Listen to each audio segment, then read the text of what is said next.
আসসালামু আলাইকুম, বিসমিল্লাহির রহমানির রহিম। আপনারা সবাই কেমন আছেন? আশা করি ভালো আছেন। আমরাও খুব ভালো আছি মাশাআল্লাহ।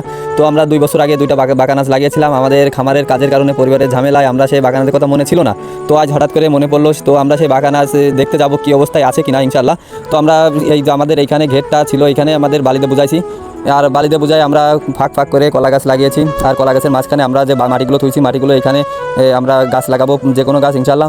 আর আমাদের সাইডে সিম গাছ লাগিয়েছি। তো আমরা যে জায়গায় আমরা বাগানাচ লাগিয়েছিলাম, তো সেই জায়গায় আইসে মানে আমরা বাগানাচ তালাশ করে পাচ্ছিলাম না। তো ঝোপঝাপ লতাপাতা এমনভাবে হয়েছে সেইখানে, তো আমরা তালাশ করে পাচ্ছিলাম না। তো আমি লতাপাতা পরিষ্কার করতেছিলাম।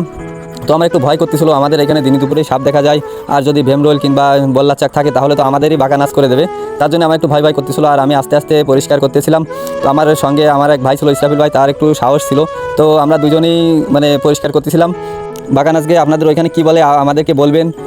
আর আজকে রোদ ছিল না, অনেক ঠান্ডা ছিল, ম্যাগম্যাগ ছিল, আমাদের কাজ করতে একটু সুবিধে হচ্ছিল। আমার পানি টিসে লাগিয়েছিল, তো আমি পানির বদলে ডাব খাচ্ছিলাম, যেহেতু আমাদের অনেক পরিমাণে ডাব গাছ আছে মাশাআল্লাহ। তো আমাদের 2-3 কান সবসময় ডাব কাটা থেকে, যেই আসে 2-1টা করে সবসময় ডাব খাই। তো আপনারা যদি আসেন আপনাদেরও খাওয়া ইনশাআল্লাহ। তো বাগানাচ আমরা তুলে দেখলাম যে বাগানাচ সেরকম হয়নি। তো আমরা ভাবছিলাম বাগানাচ মানে এক একটাই 10-12 কেজি করে হবে, কিন্তু হয়নি।